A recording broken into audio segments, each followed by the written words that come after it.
Hey hi guys, நாம இன்னைக்கு bloody ஃப்ளவர்ஸோட final எபிசோட தான் பார்க்க போறோம். இது வரைக்கும் பார்த்ததுல கில்லரான லீ இப்ப மக்கள் மத்தியில ஹீரோவா மாறி நின்னுட்டு இருக்கான். அவன் ஆசைப்பட்ட மாதிரி மின்சுக்கு ட்ரீட்மெண்ட்டும் கொடுத்துட்டான். பட் அவன் ஃபெயிண்ட் ஆகி கீழே விழுந்திருப்பான். இந்த பக்கம் சுச்சுமோட சேர்மனுக்கு லீ செத்தாலும் பரவாயில்ல, அவன் உடம்புல இருக்க மொத்த பிளட்டையும் உறிஞ்சி எடுத்து தன்னோட பிசினஸ்க்காக யூஸ் பண்ணலான்னு ஒரு பிளான். சாவோட மைண்ட்ல இது வரைக்கும் லீ குற்றவாளி, 17 பேரை கொலை பண்ண ஒரு சீரியல் கில்லர் அப்படின்னு அவன் மேல குற்றம் இருந்ததுனால கோவப்பட்டிருப்பான். ஆனா அந்த குற்றத்துக்கெல்லாம் காரணம் அவனை ஒரு ஹியூமன் டெஸ்டிங்கா யூஸ் பண்ணி அவனோட ஃபேமிலியே அழிச்சிட்டாங்க அப்படிங்கிற மாதிரி இவ மொத்த ரெக்கார்டையும் எடுத்து கண்டுபிடிச்சு ஒவ்வொருத்தங்களா வெளி உலகத்துக்கு காட்டிட்டு இருக்கா இல்லையா. ஃபைனலா இந்த எபிசோட்ல லீ கொடுத்த ட்ரீட்மெண்ட் மின்சுக்கு குணமாச்சா? இதுக்கப்புறம் லீய சுச்சும் குரூப் என்ன பண்ண போறாங்க? இந்த பக்கம் சா லீ விக்யாமுக்கு அவனோட பெர்மிஷனே இல்லாம அவனை ஒரு ஹியூமன் எக்ஸ்பெரிமெண்டா யூஸ் பண்ணி அவனை ஏமாத்திருக்காங்கன்னு தெரிஞ்சு அதுக்காக அந்த கேஸை தான் கையில எடுத்துக்கிட்டு இப்ப போராடிட்டு இருப்பா. அவளோட அந்த போராட்டத்துல அவளுக்கு வெற்றி கிடைச்சிச்சா இல்லையா அப்படிங்கறத மொத்தத்தையுமே ஒரு கிளைமேக்ஸா இந்த எபிசோட்ல பார்த்துலாம். வாங்க, இந்த சேனலுக்கு புதுசா வந்திருக்கவங்க ப்ளீஸ் சப்ஸ்கிரைப் பண்ணிக்கோங்க. பக்கத்துல இருக்க பெல் நோட்டிபிகேஷனை மறக்காம ஆன் பண்ணி வச்சுக்கோங்க. லைக் பண்ணுங்க, மொபைல்ல பாக்குறவங்க ஹைப் பண்ணுங்க. அப்படியே உங்க ஃப்ரெண்ட்ஸ் அண்ட் ஃபேமிலிக்கு இதை ஷேர் பண்ணி கொஞ்சம் சப்போர்ட்டும் பண்ணுங்க. கதையோட ஆரம்பத்துல லீ அப்படியே தூக்கத்துல இருக்க மாதிரி இருக்கா. அவன் கண் வீழ்ச்சி பார்க்கும்போது அவனோட வீட்டுல தாங்க இருக்கான். ஆமா, அவங்க அம்மாவோட பழைய வீட்டுல தான் இப்ப மின்சுக்கு ட்ரீட்மெண்ட் கொடுத்து எல்லாரும் ஸ்டே பண்ணிட்டு இருக்க மாதிரி காட்டுறாங்க. இந்த பக்கம் பார்க்கோட வைஃப் சமைச்சிட்டு இருக்கும் போது இவன் எதேச்சியா சைலண்டா வந்து நிக்கிறத பார்த்து பயந்துடுறாங்க.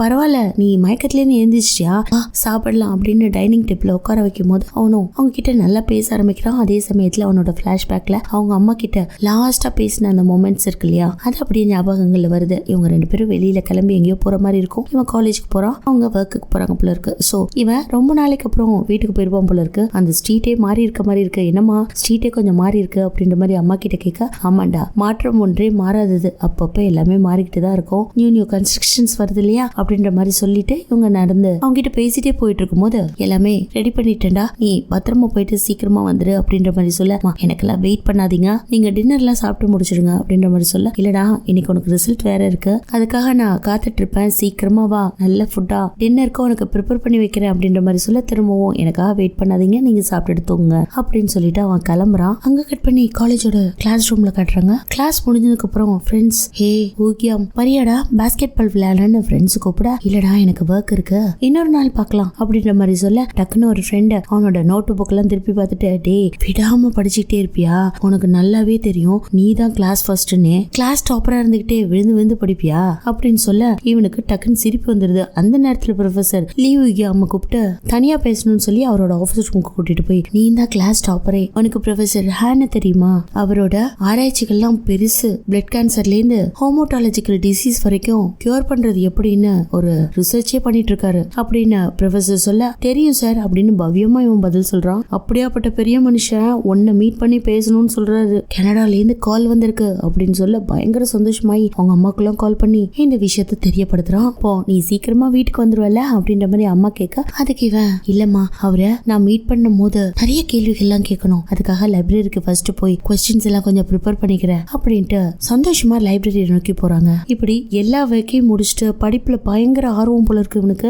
லேட் நைட் தான் வீட்டுக்கு போறான். அந்த நேரத்துல ரோட் கிராஸ் பண்ணும்போது இப்படி ஒரு கார் இவனை மோத, அதுக்கப்புறம் தான் இவன் வாழ்க்கையே இந்த அளவுக்கு மாறி போய் இப்ப எங்க வந்து நிக்கிறான் பாத்தீங்களா. அங்க கட் பண்ணி அடுத்த சீன்ல இவன் இன்னும் மயக்கத்துல தான் இருக்கான் போல இருக்கு. அவனோட கனவுகள்ல தான் இந்த ஞாபகங்கள்லாம் வந்திருக்கு. கண்முழிச்சு பார்க்கும்போது அவனுக்கு பார்க்கோட ஒய்ஃப் ஃபர்ஸ்ட் எய்ட் பண்ணிட்டு இருக்காங்க. அந்த சமயத்துல நிறைய பிளட் போயிருச்சு அப்படின்ற மாதிரி பார்க் கிட்ட பேசிட்டு இருக்கும் போது இவன் கண்விழிச்சு, இல்ல எனக்கு வேற பிளட் எல்லாம் செட் ஆகாது, என்னோட பிளட் குரூப் RH நல் அப்படின்னு இவன் சொல்லிட்டு இருக்கும் போது இந்த பக்கம் சுச்சுமோட சேர்மனை காட்டுறாங்க. அவன் கார்ல உட்காந்து வந்துட்டு இருக்கான். ஃப்ரண்ட்ல அண்ட் கார் ஓட்டிட்டு வந்துட்டு இருக்காரு. அந்த சமயத்துல இன்னும் எவ்வளவு தூரண்டா இருக்கு அப்படின்ற மாதிரி கேட்க, இன்னும் கொஞ்ச நேரம் தான் சார் இருக்கு, சீக்கிரம் போயிடலாம் அப்படின்ற மாதிரி அவரு ரிப்ளை பண்ண, லீவுக்கு மட்டும் என் கையில கிடைச்சா அவனை அப்படியே பார்த்த உடனே போட்டுடலாம் போல இருக்கு, அந்த அளவுக்கு வெறி ஏத்துறான், கோவத்தை தூண்டுற ஒரு மனுஷனா இருக்கான். ஆனா எனக்கு ஒரு சின்ன டவுட், நான் அவனை கொல்ல போனா அவன் தன்னோட வாழ்க்கைக்காக என்கிட்ட கெஞ்சி கதறுவானா, இல்ல நான் தான் கியூர்னு பெருமை பீத்திட்டு இருக்கானே அதுக்காக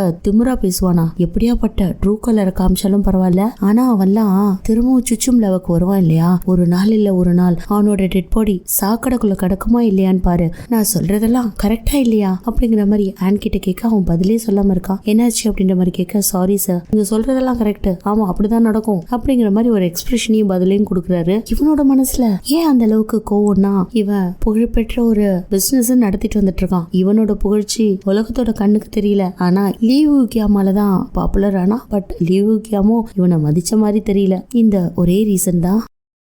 இந்த பக்கம் அட்டானி ஹூவை காட்டுறாங்க. அவரு ஆல்ரெடி கன்ஃபியூஷன்ல இருக்காரு. நம்ம சாதா எல்லா ரிப்போர்ட்டையும் முன்னாடி வச்சு அவரை கீழ்ச்சிட்டாலே. சோ அந்த ரிப்போர்ட் எல்லாம் அவர் பார்க்கும்போது அவரோட பேரும் அடிபட்டு இருக்குங்க. அப்படியே அவர் பயங்கரமா ஃபெடப்பை உட்காந்துட்டு இருக்கும்போது அவருக்கு ஒரு ஃபோன் கால் வருது. நான் தான் சொன்னேன் இல்லையா, யாரா இருந்தாலும் போன்ல கான்டாக்ட் பண்ணாதீங்கடா, பிரச்சனை ஆயிடும் அப்படின்ற மாதிரி. எடுத்த எடுப்புல பேச அந்த சைட்ல இருந்து பேசுறதோ ஹையர் அட்டானி போல இருக்கு. சொல்லுங்க சார் அப்படிங்கிற மாதிரி பவ்யமா கேக்குறாரு. இந்த பக்கம் பார்க்கோட டீம்ல மீன் ரொம்ப பதட்டமா இருக்கும்போது அந்த இடத்துக்கு ஜோ வரா. அவனுக்கு தான் பயங்கரமான அடிபட்டுருச்சு. என்னாச்சு அப்படின்ற மாதிரி கேட்க எல்லா விஷயத்தையும் சொல்ல, ஐயோ இப்போ லீவு கியாம் அட்வொகேட் பார்க்கோட கஸ்டடியில இருக்காரா, அப்போ பிரச்சனை பெருசாகும் போல இருக்கு அப்படின்னு மீன் சொல்ல, சரி ஜா என்ன பண்ணிட்டு இருக்காங்க அப்படின்ற மாதிரி ஜோ கேட்க, அவங்க தான் காலையில ஹோ போய் மீட் பண்ணி எல்லா கேள்வியும் கேட்டுட்டாங்க. அதுக்கப்புறம் அசம்பிளி மேனை மீட் பண்ண போறேன் அப்படின்ற மாதிரி சொன்னாங்க. சோ இந்த பக்கம் மின்சோ காட்டுறாங்க. அவன் இன்னும் மயக்கத்துல தாங்க இருக்கா. அவனுக்கு ஃபர்ஸ்ட் எய்ட் எல்லாம் பண்ணிட்டு இருக்காங்க பார்க்கும் அவனோட ஒய்ஃபும் சேர்ந்து. அந்த சமயத்துல அவனுக்கு முழிப்பு வரும்போது பார்க்க அவங்க கிட்ட, சரி இப்ப சேஃபா இருக்கியா அப்படின்ற மாதிரி கேட்கும்போது,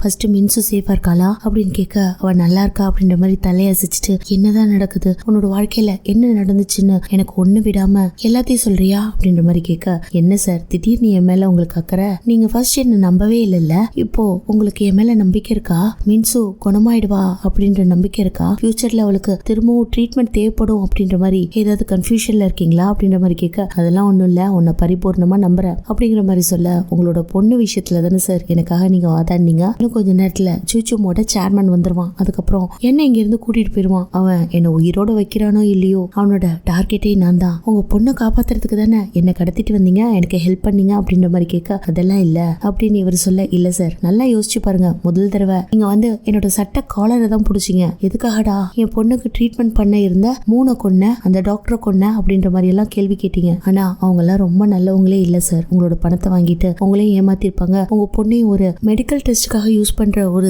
சப்ஸ்டன்ஸா யூஸ் பண்ணிருப்பாங்க, அதெல்லாம் இல்லடா, உன்னை எனக்கு ரொம்ப பிடிச்சிருந்துச்சு, உன்கிட்ட ஏதோ ஒரு உண்மை இருக்குன்றத நான் எப்போவோ கண்டுபிடிச்சிட்டேன் அப்படிங்கிற மாதிரி இவர் சொல்ல, அது எனக்கும் தெரியும் சார். அப்படியே பேசிட்டு இருக்கும்போது, என்னடா இப்படி விரக்தியா பேசிட்டு இருக்க, நீயும் ஒரு அப்பாவா இருந்து பார்த்தாதான் உனக்கு அந்த வழியே தெரியும், ஒரு நாள் உனக்கும் கல்யாணம் ஆகும், அழகான குழந்தை குட்டிகள் எல்லாம் பெத்து ஒரு அப்பாவாவ, அப்போ உனக்கு அந்த பொறுப்புனா என்னன்னு புரிய வரும். சார் என்ன சார் சொல்றீங்க, எனக்கெல்லாம் கல்யாணம் ஆகுமா, நான் மின்சு மாதிரி ஒரு அழகான குழந்தைய பெத்தெடுப்பனா, அதுக்கெல்லாம் வாய்ப்பு இல்ல சார், அதுக்குள்ள என்னென்னவோ நடந்துரும், சரி நீங்க கேட்டதெல்லாம் நான் சொல்றேன் அப்படின்னு இவன் சிரிச்சுக்கிட்டு, நான் ஆரம்பத்துல இருந்து உங்களுக்கு சொல்லணும்னா இன்னும் கொஞ்ச நேரத்துல சூச்சுமோட சேர்மன் இங்க வந்துருவான், அதுக்குள்ள நான் ஒரு இடத்துக்கு போகணும் அப்படின்ற மாதிரி இவன் கேட்க, அங்க கட் பண்ணி அடுத்த சீன் அவங்க அம்மா இறந்து போன அந்த பிரிட்ஜ் இருக்கும் இல்லையா, அந்த இடத்துக்கு கூட்டிட்டு போறான். எல்லாமே இங்க இருந்துதான் சார் ஆரம்பிச்சிச்சு அப்படின்னு அவனோட பிளாஷ்பேக்கை காட்டுறாங்க. அவன் நார்மலா லைப்ரரிக்கு போறேன் அப்படின்னு அவங்க அம்மா கிட்ட சொல்லியிருப்பான் இல்லையா, அதுக்கப்புறம் காணா போயிருப்பான். அவங்க அம்மாவும் விடாம அவனை கால் பண்ணி தேடிட்டு இருந்திருப்பாங்க. பட் ஆரம்பத்திலேயே போலீஸ் கம்ப்ளைண்ட் கொடுக்காம வந்துருவான்னு வெயிட் பண்ணிட்டு இருந்திருக்காங்க. இந்த பக்கமும் நம்ம ஹீரோவான லீக்கு RH நல் பிளட் குரூப் இருக்கிறத சூச்சுமோட குரூப் தெரிஞ்சுக்குது. அதனால அவனை எப்படியாவது ஒரு டெஸ்ட் சப்ஜெக்டா அவனோட லேப்ல வச்சு எக்ஸ்பெரிமெண்ட் பண்ண பிளான் பண்ணுது. அதனால ஹோவை மீட் பண்ணி லீ எப்படியாவது ஹோவை மீட் பண்ணும்போது டெஸ்ட் சப்ஜெக்டா எடுக்கணும் அப்படின்ற பிளானையும் பண்ணிட்டு தான் இந்த ஆக்சிடென்ட்டை நடத்திருக்காங்க. ஆக்சிடென்ட் நடந்ததுக்கு அப்புறம் இவனை அப்படியே அலையக்கா தூக்கிட்டு வந்திருக்காங்க. இந்த பக்கம் அவங்க அம்மா பையனுக்கு என்னாச்சு அப்படின்ட்டு போலீஸ் கம்ப்ளைண்ட் எல்லாம் கொடுக்க போயிருக்காங்க. அந்த சமயத்துல நம்ம போலீஸ் ஆபீசர் இருக்காரு, அவர் என்ன பண்ணிருக்காரு, அம்மா அவங்களுக்கு வயசாயிடுச்சு, சும்மா போலீஸ் ஸ்டேஷன் கைமா அலையாதீங்க, நாங்க கண்டுபிடிச்சா எல்லா தகவலையும் உங்களுக்கு கொடுத்துடுறோம் அப்படிங்கிற மாதிரி அவங்கள கலாச்சது மட்டும் இல்லாம, இந்த பாருங்க வயசான காலத்துல காசி ராமேஸ்வரம் போங்க, கேர்ள் ஃப்ரெண்ட்ஸ் பாய் ஃப்ரெண்ட்ஸ் யார் கூடயாவது சும்மா போலீஸ் ஸ்டேஷன் கைமா அலையாதீங்க, எதுவா இருந்தாலும் நான் சொல்றேன் அப்படின்ற மாதிரி உதாசீனப்படுத்திட்டு போயிருப்பாரு. ஆனா அவங்க அம்மா விடாம அவனுக்காக தேடுதல் பணியில சோலோவா இறங்கியிருக்காங்க. பேனர் ஒட்டுறதுல இருந்து போஸ்டர் ஊர் முழுக்க இருக்கிற சவுத்துல எல்லாம் ஒட்டியிருக்காங்க. அதுல மெயினா அவன் கடைசியா லைப்ரரிக்கு தான் வந்தான், அதுக்கப்புறம் காணா போயிட்டான்லாம் கரெக்டான தகவலை கொடுத்து அங்க இருக்க ஸ்டூடெண்ட்ஸ் கையில எல்லாம் வவுச்சர்ஸ் பேம்ப்ளெட்ஸ் எல்லாத்தையும் கொடுத்துருக்காங்க. இப்படி அவங்க தனியா நின்று போராடும் போது இந்த போலீஸ் ஆபீசர் என்ன பண்ணிருக்காருன்னா, உங்க பையன் ஆக்சிடென்ட்ல செத்து போயிட்டான், அப்ப நீங்க போலீஸ் கம்ப்ளைண்ட் கொடுக்கல, அதனால அது யாரோட போனோன்னே தெரியாம நாங்க கொளுத்திட்டோம், அதோட சாம்பல் இங்க இருக்கு அப்படின்ற மாதிரி CCTV கேமரா எல்லாம் காமிச்சு நம்ப வைக்க. பட் அவங்க அதை நம்பாம திரும்பவும் பயங்கரமான இன்வெஸ்டிகேஷன் நடத்திருக்காங்க. இந்த இடத்துல ஆக்சிடென்ட் நடந்துச்சுன்னா அப்ப ஆம்புலன்ஸ் அவனை கண்டிப்பா எடுத்துட்டு போயிருந்திருக்கும். அந்த ஆம்புலன்ஸோட சிசிடிவியை வச்சு அவனை விசாரிச்சிருக்காங்க. அவன் நேரா சூச்சும் ஹாஸ்பிட்டலுக்கு கூட்டிட்டு போனதா சொல்ல, அப்போ சூச்சும் ஹாஸ்பிட்டலுக்கு கூட்டிட்டு போனதா சொன்னானா அந்த இடத்துல இருந்து என் புள்ள வெளியிலே வரல அப்படிங்கிற மொத்த தகவலையும் எடுத்திருக்காங்க. சோ இப்படியெல்லாம் இவங்க விடாம இன்வெஸ்டிகேஷன் பண்றத சூச்சு டீமும் கண்டுபிடிச்சு அவங்களை கொன்னு பிரிட்ஜ்ல இருந்து தண்ணிக்குள்ள போட்டு ஹார்ட் அட்டாக்ல செத்துட்டாங்க அப்படின்ற மாதிரி கேஸையும் க்ளோஸ் பண்ணிட்டாங்க.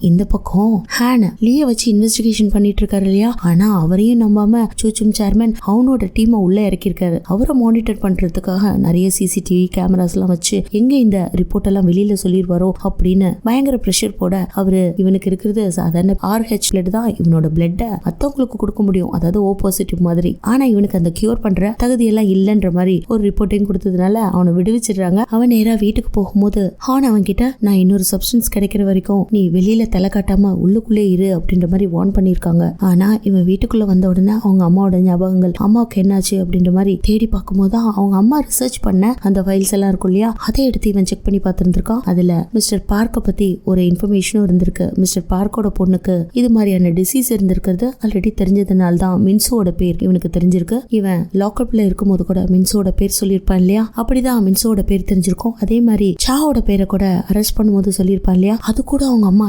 இன்வெஸ்டிகேஷன் பண்ணி பேனர்ல வச்சிருந்திருப்பாங்க. அதுக்கப்புறம் தான் இன்னொரு ஃபைலையும் பாக்குறாங்க. ஹேன் மத்த பெரிய பெரிய தலைகள்லாம் ஒண்ணு சேர்ந்துதான் இந்த ஹியூமன் ரிசர்ச்ச கவர்மெண்ட்டுக்கு தெரியாம இல்லீகலா பண்ணிட்டு இருக்காங்க அப்படின்றத கண்டுபிடிச்சிட்டு ஏரா அந்த சேர்மேனை கூட வேவு பாக்குறான். அதே சமயத்துல அவங்க அம்மாவோட கேஸ ஹார்ட் அட்டாக்னு க்ளோஸ் பண்ண அந்த போலீஸ் ஆபீசருக்கு கூட சூச்சுமோட குரூப்ல இருந்தா கட்டிங் எல்லாம் போயிருக்கு. அது மட்டும் இல்லங்க, இவங்க எல்லாரும் ஒன்னா சேர்ந்து ஒரு மீட்டிங் போட்டதுக்கு காரணமே சூச்சுமோட சேர்மன் தான். அதுல அசம்பிளர் இருக்காரு, அட்வொகேட் ஹோ இருக்காரு, டிவி சேனலோட சேர்மேனும் இருக்காரு. இப்படிதான் ஒண்ணு சேர்ந்து பல இன்வெஸ்டிகேஷன் இவங்க பண்ணிருக்காங்க. இதெல்லாம் பார்க்க கிட்ட சொல்லி முடிக்க அதே சமயத்துல சூச்சுமோட சேர்மனும் அந்த இடத்துக்கு வரது இவங்களுக்கு தெரிஞ்சு போயிடுது. டக்குன்னு பார்க்க இந்த விஷயத்த சா கிட்ட சொல்ல, சா இப்பதான் அசம்பிளரை பார்த்துட்டு வெளியில வராங்க. என்னங்க சொல்றீங்க, இப்போ லீவு ஹியாம் உங்க கையில இருக்கானா, பெரிய பிரச்சனை ஆக போகுது அப்படின்னு அங்கேருந்து அவசர அவசரமா அவங்க கிளம்ப, அந்த சமயத்துல அவங்களோட டீம் இருக்கும் இல்லையா, அவங்க போலீஸ்க்கு கால் பண்ணிடுறாங்க. இந்த பக்கம் சேர்மன் வந்தான் இல்லையா, அவன் அடியாட்களோட வந்திருப்பான். வந்தவன் ஸ்ட்ரைட்டா லீ கிட்ட போக, ஓ நீ இங்கதான் இருக்கியா, பாத்தியா உங்க அம்மா செத்து போய் கீழே விழுந்த இடத்துலயே நின்னுட்டு இருக்க, உனக்கு அம்மா பாசம் பாரு, நீ ஏன் இவனை காப்பாத்தி கூட்டிட்டு வந்த, ஓ உனக்கு புள்ள பாசமா, ரெண்டு பேரும் சேர்ந்து என்ன குழியில தள்ள பாத்தீங்க இல்லையா, உங்களுக்கு எல்லாம் என்னோட கஷ்டம் எங்க தெரிய போகுது அப்படிங்கிற மாதிரி பேசிட்டு இருக்கும்போது செம்ம கடுப்பான லீ சூச்சுமோட சேர்மனை தாக்க போக, அந்த சமயத்துல சூச்சுமோட அசாசின் வந்து இவனோட வயிற்றுலயே அடிச்சிடறான். அத சூச்சுமோட சேர்மன் பார்த்துட்டு, டே நான் உனக்கு ஆர்டர் பண்ணனா இப்போ லீய போய் அடின்னு அப்படின்னு அவனை தாறு மாறா போட்டு மிதின்னு மிதிக்க அவனும் சாரி கேக்குறாங்க. விடாம அவனை மிருகத்தனமா போட்டு மிதிப்பான். அந்த இடத்துலயே அவன் செத்தே போயிடுறான். அப்போ அவனோட டைய புடிச்சு இழுத்து, ஆன் பாத்தியா நீ எப்படியெல்லாம் ட்ரைனிங் கொடுத்து வச்சிருக்க பாத்தியா, நான் ஒரு கமெண்ட் சொல்லாமலே இந்த நாய் தானாவே போய் லீ அடிக்க போகுது, லீ யாருன்னு தெரியும்ல, லீ என்னோட சப்ஸ்டன்ஸ், அவனை அடிக்கிறது அழிக்கிறது எல்லாமே என் கையால தான் நடக்கணும் அப்படின்னு பயங்கர பைத்தியக்காரத்தனமா திமிரா பேசிட்டு அவன் கிட்ட கைய கொண்டு போய் கொடுத்து, ஏ நீ வா, நீ நிறைய பேரோட உயிரை காப்பாத்துறதுக்காக இந்த உலகத்துல பிறந்தவன், வா என்னோட கையை பிடிச்சு எழுந்துக்கோ, வா சுச்சும் லேப் போலாம் அப்படின்னு லூசாட்டம் உளர, அதை கேட்ட லீக்கு செம்ம கடுப்பாயி அவன் கையை பிடிச்சி எழுந்துக்கிறான். எழுந்துக்கிட்டு, ஏண்டா நான் 17 பேரை கொன்னேன், ஆமா நான் ஒரு சீரியல் கில்லர் தான், ஆனா செத்து போனவங்க எல்லாருமே சரியான ஃப்ராடு, இந்த உலகத்தை அழிக்கக்கூடிய விஷப்பூச்சிகள், ஆனா நீ பண்ண கொலைகள் அளவுக்கு அதிகமானது, அது தெரியுமா, அது உன்னோட ஞாபகங்கள்ல இருக்காடா, உங்க லேப்ல நடத்தப்பட்ட கொலைகள் சின்ன குழந்தைகளை மட்டும் எத்தனை பேரை கொண்டு இருக்கீங்க அப்படின்ற மாதிரி சொல்ல, டே நான் பிறந்ததுல இருந்து ஒரு டாக்டரா அப்படின்னு சுச்சுமோட சேர்மன் சொல்ல, அப்படியே பிளாஷ்பேக்க காட்டுறாங்க. சின்ன வயசுலயே கத்தி எடுத்துக்கிட்டு ஆபரேஷன் ரூம்ல நின்னுட்டு இருக்கான். அந்த சமயத்துல ப்ரொஃபசர் ஹேனோ அவங்க அப்பாவும் வந்து பார்த்து ஆச்சரியப்படுறாங்க. இப்ப நிறைய சப்ஸ்டன்ஸ் அவங்க யூஸ் பண்ணிட்டாங்க, அவங்களால ஒரு மருந்தை கண்டுபிடிக்கவே முடியல, அதாவது கேன்சருக்கும் கொடிய நோய்க்கும் மாற்றுக்கொல்லி மருந்தை கண்டுபிடிக்கவே முடியல. ஆனா ஃபைனலா இதையே நம்ம இப்ப நின்னுட்டு இருக்கானே இந்த சூச்சும் சேர்மன், அவங்க குட்டி பையனா இருக்கும் போதே அவங்க அப்பாவே இவன் மேல ஒரு டெஸ்ட் நடத்தி பார்த்திருப்பான், இவன் சக்சீட் ஆயிருப்பான். ஆனா இந்த விஷயம் வெளியில தெரியாம அப்படியே பாதுகாத்துட்டு வந்திருப்பாங்க. இவனோட உடம்புலயும் இப்போ கியூர்க்கான ட்ரீட்மெண்ட் பிளட் எல்லாம் இருக்கு. இது கொடூரத்திலயும் கொடூரம் இல்லையா, பெத்த புள்ளையே சப்ஸ்டன்ஸா அவங்க அப்பா யூஸ் பண்ணிருக்கான். இந்த விஷயத்த சொல்லும் போது, நீ எல்லாம் இருக்க கூடாதுடா, எனக்கு தெரியும்டா உன் உடம்புலயும் கியூருக்கான அந்த பிளட் இருக்குன்ட்டு அப்படின்ட்டு லீ டக்குன்னு இன்ஜெக்ஷன் எடுத்துட்டு வந்து அவனை குத்த போக, அந்த நேரத்துல சா போலீஸோட வந்துடுறாங்க. அந்த நேரத்துல இல்ல அவனை விட்டுடு, அவனை நீ இந்த இடத்துல கொன்னினா திரும்பவும் நீ தூக்கு தண்டனைக்கு போவ அப்படின்ற மாதிரி வார்ன் பண்ண, பாருங்க இந்த தடவை நீங்க ரொம்ப லேட்டா வந்துட்டீங்க அப்படின்னு சொல்லிட்டு திரும்பவும் குத்த போக அந்த நேரத்துல போலீஸ் ஆபீசர் லீய பார்த்து சுட அந்த புல்லட் பார்க்கோட கையில பட்டுருது. ஆனா இவனோட கையில இன்ஜெக்ஷன் இருக்கு இல்லையா, அது அவனோட ஷோல்டர்ல இருக்கும் போது பார்க் டக்குன்னு அவனை விட்டுடு, நம்ம 2 பேரோட நல்லதுக்கு தான் சொல்ற, அவனை விட்டுடு அப்படிங்கிற மாதிரி ஒரு கோட் வேர்ட் வச்சு பேசுறாரு. உங்க 2 பேரோட நல்லதுக்கு என்னன்றது இந்த சீன்ல காட்டல. ஆனா அந்த நேரத்துல இவன் பதறி போய் எழுந்தவன் திரும்பவும் சூச்சுமோட சேர்மேன் அந்த ஊசி வச்சு குத்து போறான். அந்த நேரத்துல திரும்பவும் வார்ன் பண்றாங்க, வேணா விட்டுடு அப்படின்ற மாதிரி. ஆனா அவன் ரொம்ப ஆக்ரோஷமா போறத பார்த்துட்டு போலீஸ் அவனை சுட்டுடுது. நீங்க எனக்காக போராடினதுக்கு ரொம்ப நன்றி அப்படிங்கிற ஒரு வார்த்தைய சாக்கு சொல்லிட்டு அப்படியே மேல இருந்து கீழே சரிஞ்சு விழுந்துடுறாங்க.